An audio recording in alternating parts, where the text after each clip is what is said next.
Hi welcome back to my YouTube channel journey with റനായ. അപ്പോൾ എന്തൊക്കെയുണ്ട് ഗൈസ് വിശേഷങ്ങളൊക്കെ?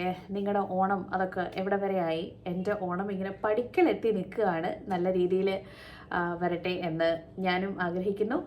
ഓക്കെ, അപ്പോൾ എല്ലാവർക്കും സുഖമായിട്ട് സന്തോഷമായിട്ട് ഇരിക്കുകയാണെന്ന് വിശ്വസിക്കുന്നു. ഞാനും ഹാപ്പിയായിട്ടും സുഖമായിട്ടും സന്തോഷമായിട്ടും പോകുന്നു ബൈ ഗോഡ്സ് ഗ്രേസ്. അപ്പോൾ ഇന്നത്തെ നമ്മുടെ വീഡിയോ ഞാൻ ആദ്യമേ തന്നെ പറഞ്ഞോട്ടെ, മലയാളത്തിലുള്ള വീഡിയോ ആണ്. അതായത് ഒരു secondary level demo class PPT ആണ് ഇന്ന് മെൻഷൻ ചെയ്യുന്നത്. Because I am getting frequent request please do videos in Malayalam also. അപ്പോൾ ഇംഗ്ലീഷിൽ ഉള്ള വീഡിയോ ഞാൻ ചെയ്തിട്ടുണ്ട്. അപ്പോൾ അത് ഞാൻ ഈ പറയുന്ന സമയത്ത് അവിടെ ഇവിടെയൊക്കെ എവിടെയെങ്കിലും ഐക്കാഡ് ഓപ്ഷൻ ഉണ്ടല്ലോ, ഇവിടെ എവിടെയെങ്കിലുമൊക്കെ ഇപ്പോൾ തെളിഞ്ഞു വരും. അപ്പോൾ ഇംഗ്ലീഷിലുള്ള വീഡിയോസ് കാണണമെന്നുണ്ടെങ്കിൽ definitely you can click that and you can watch that video. അപ്പോൾ ഇന്നത്തെ വീഡിയോ എന്ന് പറയുന്നത് അപ്പോൾ എന്നോട് മലയാളത്തിൽ വീഡിയോ ചെയ്യാമോ എന്ന് ആവശ്യപ്പെട്ട എൻ്റെ കൂട്ടുകാർക്ക് വേണ്ടിയിട്ടാണ്. ഓക്കെ, അപ്പോൾ നമുക്ക് വീഡിയോ സ്റ്റാർട്ട് ചെയ്യാം. Okay, are you ready? Okay, അപ്പം നമുക്ക് നമ്മുടെ ഇന്നത്തെ ഫസ്റ്റ് സ്ലൈഡിലേക്ക് പോവാം. ഓക്കെ, അപ്പം ഞാൻ ഓൾറെഡി പറഞ്ഞല്ലോ, നമ്മളിന്നൊരു സെക്കൻഡറി ക്ലാസ് PPT ആണ് ചെയ്യുന്നത്. സെക്കൻഡറി ലെവൽ ക്ലാസ്സിൻ്റെ ഒരു ഡെമോ ക്ലാസ് PPT ആണ് ചെയ്യുന്നത് ഫോർ ഗ്രാമർ ടോപ്പിക്. ആൻഡ് നമ്മുടെ ടോപ്പിക് എന്ന് പറയുന്നത് മോഡൽ വെർബ്സ് ആണ്, അല്ലെങ്കിൽ ഓക്സിലറി വെർബ്സിനെ കുറിച്ചിട്ടുള്ള ഒരു ടോപ്പിക്കാണ് നമ്മൾ ഇന്ന് ചെയ്യുന്നത്. ഓക്കെ, അപ്പോൾ അതെ നമ്മുടെ ഫസ്റ്റ് സ്ലൈഡ് എന്ന് പറയുന്നത് ജസ്റ്റ് ഞാൻ ഇവിടെ ടോപ്പിക് ഒന്നും മെൻഷൻ ചെയ്തിട്ടില്ല. ഓക്കെ, ഒരു സെക്കൻഡ്.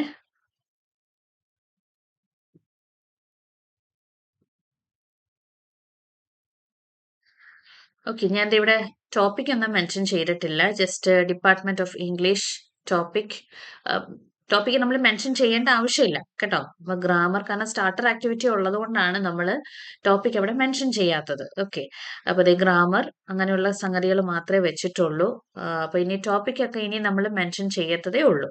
ഓക്കെ, അപ്പൊ നമ്മുടെ ഫസ്റ്റ് സ്ലൈഡ് ആണിത്. അപ്പൊ ഇനി ഫസ്റ്റ് സ്ലൈഡ് ഇത് ഇത്രയും പറഞ്ഞിട്ടുണ്ടെങ്കിൽ എന്റെ വീഡിയോസ് സ്ഥിരമായി കാണുന്നവർക്ക് അറിയായിരിക്കുമല്ലോ എന്തായിരിക്കാം നമ്മുടെ അടുത്ത സ്ലൈഡ് എന്ന് പറയുന്നത്. അത് ഇനി ഞാൻ പറയാതെ തന്നെ നിങ്ങൾ അതൊന്ന് ബൈഹാർട്ടാക്കി വെച്ചേക്ക് കേട്ടോ. ഈ എന്തൊക്കെയാണ് ഒരു പവർ പോയിന്റിനകത്ത് വരുന്ന സ്ലൈഡ്സിന്റെ ബേസിക് ക്രൈറ്റീരിയാസ് എന്തൊക്കെയാണെന്ന് ഒന്ന് മനഃപ്പാടമാക്കി വെച്ചേക്ക്. ഇപ്പൊ കുറച്ച് വീഡിയോസ് ഞാൻ ഇത് റിലേറ്റഡ് ആയിട്ട് ചെയ്യുന്നുണ്ടല്ലോ കേട്ടോ. അപ്പോ ഇപ്പൊ നമ്മുടെ ഇനി ഫസ്റ്റ് ടൈം ആണ് കാണുന്നതെന്നുണ്ടെങ്കിൽ നമ്മുടെ ഫസ്റ്റ് സ്ലൈഡിൽ നമ്മൾ ടോപ്പിക്ക് മെൻഷൻ ചെയ്യത്തില്ല. ഓക്കെ, കാരണം നമുക്ക് സ്റ്റാർട്ടർ ആക്ടിവിറ്റി ഉള്ളത് കൊണ്ടാണ്. അപ്പൊ നമ്മുടെ നെക്സ്റ്റ് സ്ലൈഡ് എന്ന് പറയുന്നത് സ്റ്റാർട്ടർ ആക്ടിവിറ്റി ആണ്. ഓക്കെ, ഓക്കെ, അപ്പൊ ഇനി നമ്മുടെ സ്റ്റാർട്ടർ ആക്ടിവിറ്റിയിലേക്ക് വന്നേക്കുകയാണ്. അപ്പൊ നമ്മളൊരു സെക്കൻഡറി ലെവലിൽ ചെയ്യുമ്പോൾ നമ്മൾ സെക്കൻഡറി ലെവൽ ആണെങ്കിലും പ്രൈമറി ലെവൽ ആണെങ്കിലും നമ്മൾ സ്റ്റാർട്ടർ ആക്ടിവിറ്റി ആഡ് ചെയ്യണം. Starter activity means previous knowledge link ചെയ്യുന്നതിനെയാണ് സ്റ്റാർട്ടർ ആക്ടിവിറ്റി എന്ന് പറയുന്നത് കേട്ടോ. നമ്മൾ ഡയറക്റ്റ് ആയിട്ട് ടോപ്പിക്കിലേക്ക് പോകുന്നതിന് മുന്നേ നമ്മൾ പ്രീവിയസ് നോളേജ് ലിങ്ക് ചെയ്ത്, അത് ബേസിക് ആയിട്ടുള്ള കാര്യമാണ്. ഓൾമോസ്റ്റ് എല്ലാ ടീച്ചേഴ്സിനും ബഡ്ഡിംഗ് ടീച്ചേഴ്സിനും വരെ അറിയാവുന്ന ഒരു കാര്യമാണ്. നമ്മുടെ ലെസൺ പ്ലാനിൽ പ്രീവിയസ് നോളേജ് ലിങ്ക് ചെയ്യും അല്ലെ. അപ്പൊ അതിനെയാണ് ഇവിടെ സ്റ്റാർട്ടർ ആക്ടിവിറ്റി എന്ന് മെൻഷൻ ചെയ്യുന്നത് കേട്ടോ. അപ്പൊ ഇവിടെ ഞാൻ സ്റ്റാർട്ടർ ആക്ടിവിറ്റി ആയിട്ട് കൊടുത്തിട്ടുള്ളത് identify the most repeated word in the paragraph. അപ്പൊ സ്റ്റാർട്ടർ ആക്ടിവിറ്റിയുടെ ടൈം ലിമിറ്റ് എന്ന് പറയുന്നത് 1 മിനിറ്റ് അല്ലെങ്കിൽ മാക്സിമം 2 മിനിറ്റ്സ്, അതിനപ്പുറത്തേക്ക് എടുക്കാൻ പാടില്ല. ഓക്കെ, അപ്പൊ അതാണ് വളരെ ഷോർട്ട് ആയിട്ടുള്ള ഒരു സ്റ്റാർട്ടർ ആക്ടിവിറ്റി വേണം നമ്മൾ കൊടുക്കാനായിട്ട് കേട്ടോ. So identify the most repeated word in the paragraph. അപ്പൊ ഇവിടെ ഞാനൊരു ഷോർട്ട് പാരഗ്രാഫ് ആണ് കൊടുത്തേക്കുന്നത്. അപ്പൊ അതിനകത്ത് ഏറ്റവും റിപ്പീറ്റഡ് ആയിട്ട് വരുന്ന വേർഡ് ഏതാന്ന് ഐഡന്റിഫൈ ചെയ്യാനാണ് ഞാൻ പറഞ്ഞേക്കുന്നത്. ഓക്കെ, അപ്പൊ അതെ ഐ ക്യാൻ, ഒരു സെക്കൻഡ് പെൻ ഒന്ന് എടുത്തോട്ടെ.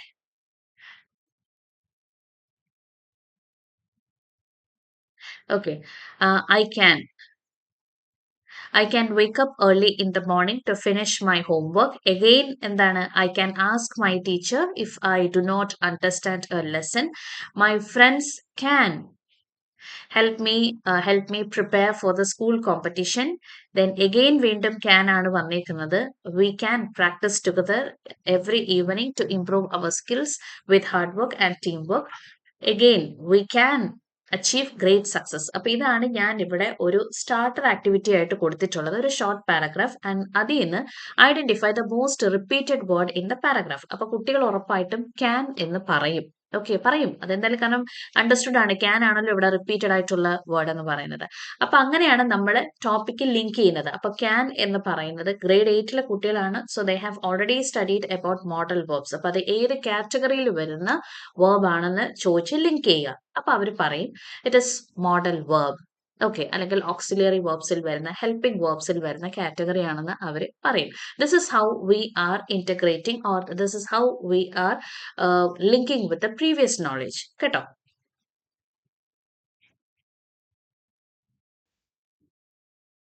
ഓക്കെ, അപ്പൊ ഇനി നമുക്ക് അടുത്ത സ്ലൈഡ് എന്ന് പറയുന്നത് ലേണിംഗ് ഒബ്ജക്റ്റീവ്സ് ആണ്. അതായത് ഒരു ലെസൺ സ്റ്റാർട്ട് ചെയ്യുമ്പോൾ വി ഹാവ് സം ഒബ്ജക്റ്റീവ്സ് അല്ലേ. അപ്പൊ ആ ലേണിംഗ് ഒബ്ജക്റ്റീവ്സ് എന്താണെന്നുള്ളതാണ് ഇനി നമ്മൾ ഇവിടെ മെൻഷൻ ചെയ്യുന്നത്.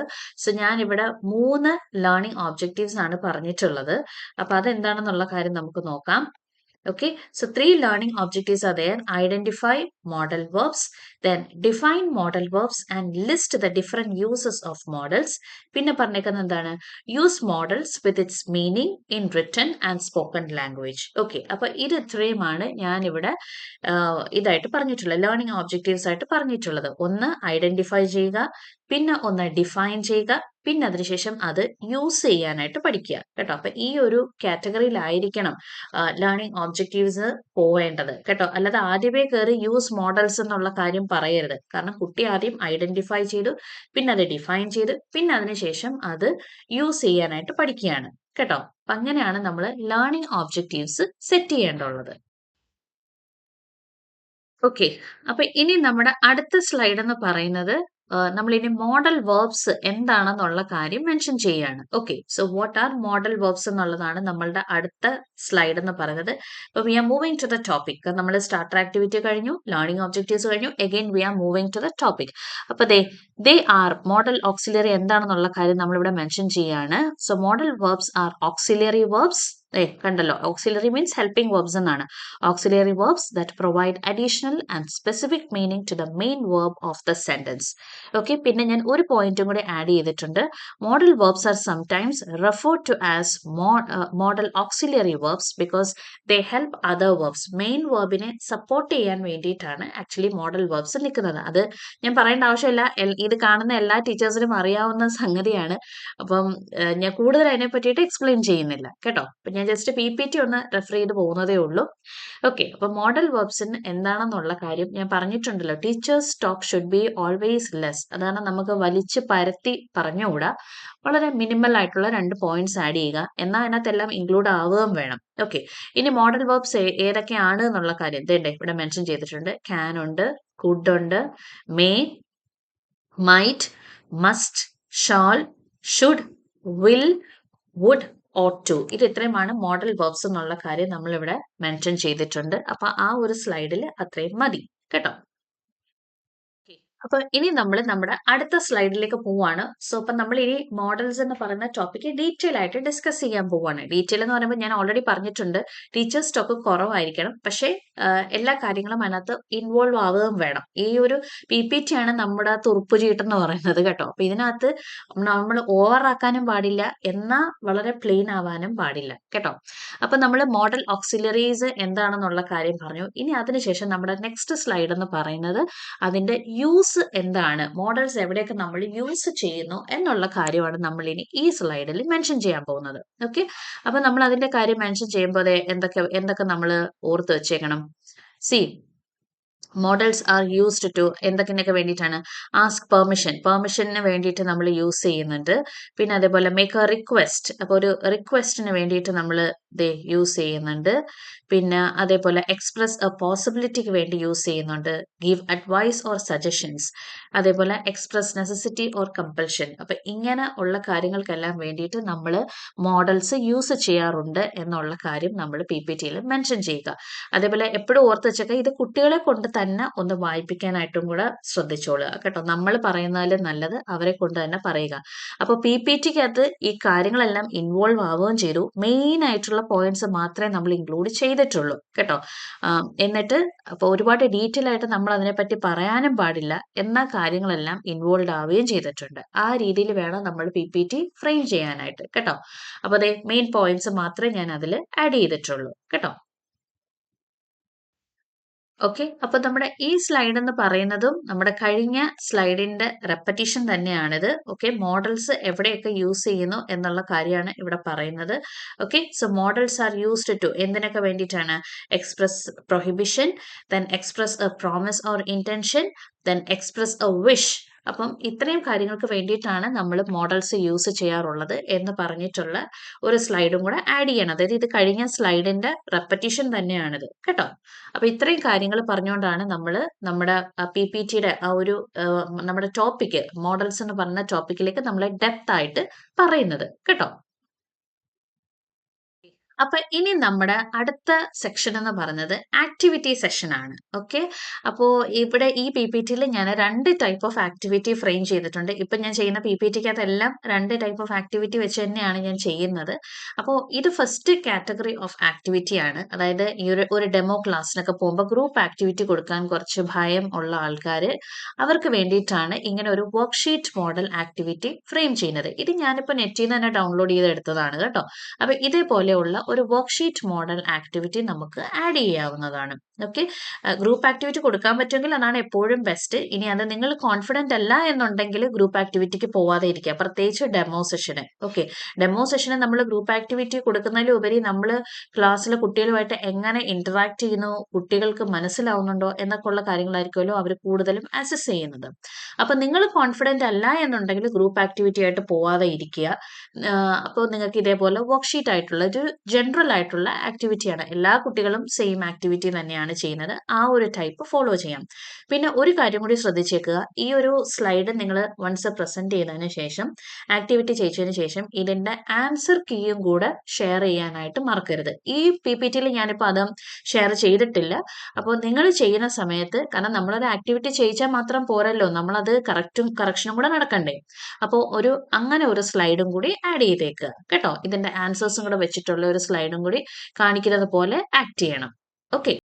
അപ്പൊ ഇതാണ് നമ്മുടെ സെക്കൻഡ് സെറ്റ് ഓഫ് ആക്ടിവിറ്റി എന്ന് പറയുന്നത്, അതായത് ഗ്രൂപ്പ് ആക്ടിവിറ്റി. അപ്പം നിങ്ങൾ കോൺഫിഡന്റ് ആണെന്നുണ്ടെങ്കിൽ ഗ്രൂപ്പ് ആക്ടിവിറ്റി കൊടുക്കുന്നത് തന്നെയായിരിക്കും എപ്പോഴും നല്ലത്. കാരണം അവിടെ UAEയിലൊക്കെ എപ്പോഴും ആക്ടിവിറ്റി ഓറിയന്റഡ് ആയിട്ടുള്ള ടോപ്പിക്സിനാണ് കൂടുതൽ പ്രിഫറൻസ് എന്ന് പറയുന്നത് കേട്ടോ. അപ്പൊ ഇനിയിപ്പോ അങ്ങനെ ചെയ്യാൻ പറ്റിയില്ല എന്ന് വെച്ചിട്ട് നിങ്ങൾ ടെൻഷൻ അടിക്കേണ്ട ആവശ്യമൊന്നുമില്ല. നമ്മുടെ അൾട്ടിമേറ്റ് എന്താന്ന് വെച്ചിരുന്നാൽ ടീച്ചർ എങ്ങനെ പെർഫോം ചെയ്യുന്നു എന്നുള്ളത് തന്നെയാണ് അവർ വാല്യൂ ചെയ്യുന്നത് കേട്ടോ. അപ്പൊ ഗ്രൂപ്പ് ആക്ടിവിറ്റി ചെയ്യാൻ പറ്റുന്ന ആൾക്കാർ, ഇൻട്രസ്റ്റ് ഉള്ള ആൾക്കാരാണെന്നുണ്ടെങ്കിൽ definitely you can refer this and you can do the modification if you need it and you can go with that. Okay. അപ്പൊ ഗ്രൂപ്പ് ആക്ടിവിറ്റി ഞാൻ 5 ഗ്രൂപ്പ് ആക്ടിവിറ്റി ചെയ്തിട്ടുണ്ട്. അപ്പൊ ആദ്യത്തേതെന്ന് പറയുന്നത് prepare a PPT of 5 slides ആണ് about model verbs. അപ്പൊ അത് ICT based ആയി കഴിഞ്ഞു. ഓക്കെ. പിന്നെ അതിനുശേഷം ഗ്രൂപ്പ് ബിക്കാണ് ഞാൻ create a situation and write dialogues for the topic cleanliness in UAE using model verbs. പിന്നെ അപ്പോൾ UAE ലിങ്ക് ഇവിടെ റിലേറ്റ് ചെയ്ത് കഴിഞ്ഞു. അതായത് ക്ലെൻലിനെസ് ഇൻ UAE 6 എക്സ്ചേഞ്ചസ് ആണ്. ഇതിപ്പോൾ ഞാൻ നിങ്ങൾക്ക് മനസ്സിലാവാൻ വേണ്ടിയിട്ടാണ് UAE ഇന്റഗ്രേറ്റഡ്, ഇവിടെ ICT അങ്ങനെയൊക്കെ കൊടുത്തേക്കുന്നത് കേട്ടോ. നമ്മൾ അല്ലാതെ ഫോർമലായിട്ട് പോകുമ്പോൾ അങ്ങനെയൊന്നും വെക്കണം എന്നില്ല കേട്ടോ. അപ്പൊ UAE ഇന്റഗ്രേറ്റ് ചെയ്തു, നമ്മൾ ICT ചെയ്തു. അതേപോലെ ഗ്രൂപ്പ് ബിയിൽ നോക്കിയേ, ക്ലെൻലിനെസ് ഒരു സിറ്റുവേഷൻ ക്രിയേറ്റ് ചെയ്ത് നമ്മളപ്പോൾ ഇവിടെ ഡയലോഗ് ഫ്രെയിം ചെയ്യാൻ പറഞ്ഞു. അതേപോലെ ക്ലെൻലിനെസ് ഇൻ UAE കുറിച്ച് എഴുതാൻ പറഞ്ഞു. അതേപോലെ മോഡൽ വെർബ്സ് യൂസ് ചെയ്യാൻ പറഞ്ഞു. അപ്പോൾ ഓരോ ആക്ടിവിറ്റിയിൽ നമ്മൾ 3 കാര്യങ്ങൾ കണക്ട് ചെയ്യുകയാണ് കുട്ടികളെ കൊണ്ട് കേട്ടോ. അപ്പൊ അങ്ങനെയൊക്കെ ഉള്ള ആക്ടിവിറ്റീസ് ഫ്രെയിം ചെയ്യാനായിട്ട് നോക്കുക. ഇനി ഗ്രൂപ്പ് സിക്ക് എന്ന് വെച്ചിരുന്നാൽ pen down an article on topic good health and wellbeing using model verbs. അപ്പൊ ഈ ഗുഡ് ഹെൽത്ത് ആൻഡ് വെൽബീയിങ് എന്ന് പറയുന്നത് SDG ഗോൾ 2 ആണ്. SDG ഗോളൊക്കെ എന്താണെന്ന് ഞാൻ ഇതിന് മുന്നേ ഉള്ള വീഡിയോസിൽ പറഞ്ഞിട്ടുണ്ട്. സസ്റ്റൈനബിൾ ഡെവലപ്മെന്റ് ഗോൾ, അതൊരു 17 ഗോൾസ് ഉണ്ട്. അത് UAEയിലുള്ള എല്ലാ സ്കൂൾസും ഈ SDG ഗോൾസ് ഇന്റഗ്രേറ്റ് ചെയ്ത് ആക്ടിവിറ്റീസ് ഒക്കെ കൊടുക്കാറുണ്ട് കേട്ടോ. ഈ SDG ഗോള് അതിന്റെ പിക്ചേഴ്സ് ഒക്കെ നെറ്റിൽ അവൈലബിൾ ആണ്. 17 ഗോളും കാണിച്ചുകൊണ്ടുള്ള പിക്ചർ അവൈലബിൾ ആണ്. നോക്കട്ടെ, പറ്റുന്നുണ്ടെങ്കിൽ ഞാൻ ഇതിനകത്ത് എവിടെയെങ്കിലും അറ്റാച്ച് ചെയ്യാൻ നോക്കാമേ കേട്ടോ. അപ്പൊ നമ്മൾ SDG ഗോൾ 2 ആണ് ഇന്റഗ്രേറ്റ് ചെയ്തത്, ഗുഡ് ഹെൽത്ത് ആൻഡ് വെൽബീയിങ്. അപ്പൊ അതിനെ കുറിച്ചിട്ട് ഒരു ആർട്ടിക്കിൾ എഴുതാൻ പറഞ്ഞു. അതിന്റെ വേർഡ് ലിമിറ്റ് വെച്ചിട്ടുണ്ട് 100 to 120 ആണ്. അതേപോലെ മോഡൽ വെർബ്സ് ആണ്. ഓക്കെ. അപ്പൊ ഇനി അടുത്ത ഗ്രൂപ്പ് ഡി ആണ് prepare A flow chart highlighting model verbs. അപ്പൊ അത് ആർട്ട് ഇന്റഗ്രേറ്റഡ് ആണ്. ഇപ്പൊ കഴിഞ്ഞ പ്രാവശ്യം ഞാനൊരു ലെസൺ പ്ലാന്റെ വീഡിയോ ചെയ്തിട്ടുണ്ട്. അത് കണ്ടിട്ട് കാണുന്നവർക്ക് ഇത് കുറച്ചുകൂടെ ക്ലിയർ ആയിട്ട് മനസ്സിലാവും എന്തുകൊണ്ടാണ് ഇതെല്ലാം ഇന്റഗ്രേറ്റ് ചെയ്തേക്കുന്നത്. നമ്മുടെ ലെസൺ പ്ലാനിൽ നമ്മൾ ICT ഇന്റഗ്രേറ്റ് ചെയ്യണം, UAE ലിങ്ക് ഇന്റഗ്രേറ്റ് ചെയ്യണം, SDG ഗോൾ ഇന്റഗ്രേറ്റ് ചെയ്യണം, ആർട്ട് ഇന്റഗ്രേറ്റഡ് ഇന്റഗ്രേറ്റ് ചെയ്യണം എന്നൊക്കെ ഉള്ള കാര്യം ഞാൻ പറഞ്ഞിട്ടുണ്ടായിരുന്നു. ഓക്കെ, അപ്പൊ അത് വെച്ചിട്ടാണ് ഇതെല്ലാം ചെയ്തേക്കുന്നത്. പ്രിപ്പയർ എ ഫ്ലോ ചാർട്ട് ഒക്കെ ഉണ്ടാക്കുമ്പോൾ തന്നെ ഒരു ആർട്ട് ഇന്റഗ്രേഷൻ ആയി കഴിഞ്ഞു. ഓക്കെ, ദെൻ ഗ്രൂപ്പ് ഇക്ക് ലാസ്റ്റ് കൊടുക്കുകയാണ് prepare flash card highlighting model verbs. അപ്പൊ ഇത് ഇത്രയുമാണ് നമ്മളുടെ ഗ്രൂപ്പ് ആക്ടിവിറ്റിക്ക് ഞാൻ ഫ്രെയിം ചെയ്തേക്കുന്നത്. അപ്പൊ ഗ്രൂപ്പ് ആക്ടിവിറ്റി കഴിഞ്ഞിരുന്നാൽ എന്തായിരിക്കും നമ്മുടെ ലാസ്റ്റ് സ്ലൈഡ് എന്ന് പറയുന്നത്? എന്തായിരിക്കും? നിങ്ങൾ തന്നെ ഒന്ന് മനസ്സിൽ പറഞ്ഞാട്ടെ, എന്തായിരിക്കും? നമുക്കൊരു ലേണിംഗ് ഒബ്ജക്റ്റീവ് ഉണ്ടെങ്കിൽ എന്തും കൂടെ ഉണ്ട്, ലേണിംഗ് ഔട്ട്കമ്മും ഉണ്ട് അല്ലേ? അപ്പൊ നമ്മുടെ ലാസ്റ്റ് സ്ലൈഡ് ലേണിംഗ് ഔട്ട്കം ആണ്. അപ്പൊ നമുക്ക് അതിനകത്തോട്ടേക്ക് പോവാം. അപ്പോൾ അതെ, നമ്മുടെ ലാസ്റ്റ് സ്ലൈഡേക്ക് എത്തിയേക്കാണ്. അപ്പൊ ഞാൻ മുന്നത്തെ സ്ലൈഡിൽ ഒരു കാര്യം പറയാൻ വിട്ടുപോയി. അതായത് നമ്മൾ ഗ്രൂപ്പ് ആക്ടിവിറ്റി ക്ലാസ്സിൽ കൊടുത്തതിന് ശേഷം മിനിമം ഒരു 2 ഗ്രൂപ്പിനെ കൊണ്ടെങ്കിലും പ്രസന്റ് ചെയ്യിക്കാനായിട്ട് നോക്കുക. അതേപോലെ നമ്മൾ ഒരു ഫീഡ്ബാക്ക് ഒക്കെ കൊടുക്കാനായിട്ട് നോക്കുക കേട്ടോ. 5 എണ്ണം ചിലപ്പോൾ പറ്റിയെന്ന് വരില്ല. 5 എണ്ണം പറ്റിയില്ല എന്നുണ്ടെങ്കിൽ മിനിമം ഒരു 2 എണ്ണമെങ്കിലും അവരെ കൊണ്ട് ചെയ്യിക്കാനായിട്ട് നോക്കുക. 2 ഗ്രൂപ്പിനെ കൊണ്ടെങ്കിലും ചെയ്യിക്കാൻ നോക്കുക പ്രസന്റേഷൻ. അതിനുശേഷമാണ് നമ്മൾ ലേണിംഗ് ഔട്ട്കം ചെയ്യുന്നത് കേട്ടോ. അപ്പൊ ലേണിംഗ് ഒബ്ജക്റ്റീവ്സിന്റെ അതേ പോയിന്റ്സ് തന്നെയാണ് ലേണിംഗ് ഔട്ട്കമ്മിനും വെച്ചേക്കുന്നത്. ഈ ക്രൈറ്റീരിയ എല്ലാം നമ്മൾ മീറ്റ് ചെയ്തിട്ടുണ്ട് നമ്മുടെ PPTയിലൂടെ. പിന്നെ അതേപോലെ ഈ ലേണിംഗ് ഔട്ട്കം കൊടുത്തതിന് ശേഷം പറ്റുമെന്നുണ്ടെങ്കിൽ എക്സിറ്റ് കാർഡ് കൊടുക്കാൻ നോക്കുക. എക്സിറ്റ് കാർഡ് മീൻസ് അതിനകത്ത് ഒരു 3-4 ക്വസ്റ്റ്യൻസ് ആഡ് ചെയ്യും മോഡൽ വെർബ്സിനെ പറ്റിയിട്ട്. Which are the modal verbs എന്ന് പറഞ്ഞിട്ട് അങ്ങനെ ഒരു ക്വസ്റ്റ്യൻ കൊടുക്കാം. Then uses of modal verbs എന്തൊക്കെയാണ് എന്ന് പറഞ്ഞിട്ട് 2 ക്വസ്റ്റ്യൻ കൊടുക്കാം. അത് എല്ലാ കുട്ടികൾക്കും കൊടുക്കുകയും വേണം. അതിനെയാണ് എക്സിറ്റ് കാർഡ് എന്ന് പറയുന്നത്. കുറച്ചും കൂടെ ലഘൂകരിച്ച് പറയുകയാണെന്നുണ്ടെങ്കിൽ നമ്മൾ ഫീഡ്ബാക്ക് എന്ന് പറയില്ലേ, നമ്മൾ പഠിപ്പിച്ചതിൽ നിന്ന് അവർക്ക് എന്ത് മനസ്സിലായി എന്നുള്ള ടോപ്പിക്ക് ബേസ് ചെയ്തുള്ള വളരെ ലൈറ്റ് ആയിട്ടുള്ള 2-3 ക്വസ്റ്റ്യൻസ് കൊടുക്കുക. മാക്സിമം 5 ക്വസ്റ്റ്യൻസ് വരെ കൊടുക്കാം. ബെറ്റർ ഒരു ഡെമോയ്ക്കൊക്കെ പോകുമ്പോൾ 3 ക്വസ്റ്റ്യൻസ് മതി കേട്ടോ. അപ്പോൾ അങ്ങനെ എക്സിറ്റ് കാർഡും കൂടി കൊടുത്ത് ക്ലാസ് വൈൻഡപ്പ് ചെയ്യാൻ നോക്കുകയാണെന്നുണ്ടെങ്കിൽ അതിഗംഭീരം കേട്ടോ. അപ്പോൾ ഇത് ഇത്രയുമാണ് നമ്മുടെ മെയിൻ ആയിട്ടുള്ള ക്രൈറ്റീരിയ എന്ന് പറയുന്നത് കേട്ടോ. ഒരു സെക്കൻഡറി ലെവൽ ലെസൺ പ്ലാൻ ആണ്, മോഡൽ ഓക്സിലിയറിനെ കുറിച്ചാണ് ചെയ്തേക്കുന്നത്. അപ്പോൾ ഇത് നിങ്ങൾക്ക് റെഫർ ചെയ്തിട്ട് നിങ്ങൾക്ക് നിങ്ങളുടേതായിട്ടുള്ള രീതിയിൽ PPT മാറ്റിയെടുക്കാം. ഇത് ഫോർ റെഫറൻസ് മാത്രമാണ് കേട്ടോ. ഓക്കെ ഓക്കെ ഗായ്സ്, അപ്പോൾ അതായിരുന്നു നമ്മുടെ ഇന്നത്തെ വീഡിയോ. അപ്പോൾ എല്ലാവർക്കും മനസ്സിലായി കാണുമെന്ന് വിശ്വസിക്കുന്നു. അപ്പോൾ അതായത് നമ്മളൊരു ഡെമോ ക്ലാസ് PPT സെക്കൻഡറി ലെവലിലുള്ള ഗ്രാമർ ടോപ്പിക് ആയിരുന്നല്ലോ നമ്മൾ ഇന്ന് ചെയ്തത്. അപ്പോൾ അതെല്ലാവർക്കും മനസ്സിലായി കാണുമെന്ന് വിശ്വസിക്കുന്നു. ആക്ച്വലി എനിക്ക് എപ്പോഴും ഈ ക്യാമറയിൽ നോക്കി ഇങ്ങോട്ട് നോക്കി തന്നെ സംസാരിക്കണം. പക്ഷേ എനിക്കൊരു ടെൻഡൻസി ഉണ്ട്, എന്നെ ഇവിടെ കാണാമല്ലോ ക്യാമറയിൽ, അപ്പോൾ ഞാൻ അതിലേക്ക് നോക്കി സംസാരിക്കുന്ന ഒരു ടെൻഡൻസി എനിക്കുണ്ട് കേട്ടോ. അതൊക്കെ ഒന്ന് ക്ഷമിച്ചേക്കണം. അപ്പോൾ നമ്മുടെ ഇന്നത്തെ വീഡിയോ ഇവിടെ വൈൻഡപ്പ് ചെയ്യുകയാണ്. So thank you so much for supporting me. Okay, അപ്പോൾ ഇനിയും ഇതേപോലെ സപ്പോർട്ട് ചെയ്യുക. എൻ്റെ ചാനൽ ആദ്യമായിട്ട് കാണുന്ന ആൾക്കാർ സബ്സ്ക്രൈബ് ചെയ്യുക. നിങ്ങളുടെ ഫ്രണ്ട്സിനൊക്കെ നിങ്ങളുടെ ഈ ചാനലൊന്ന് സജസ്റ്റ് ചെയ്യുക. നിങ്ങൾക്ക് യൂസ്ഫുൾ ആണ് എന്ന് തോന്നുന്നുണ്ടെങ്കിൽ സബ്സ്ക്രൈബ് ചെയ്യുക കേട്ടോ. കാരണം വേസ്റ്റായിട്ടുള്ളൊരു ചാനൽ സബ്സ്ക്രൈബ് ചെയ്യണമെന്ന് പറയുന്നതിനകത്ത് അർത്ഥമില്ല.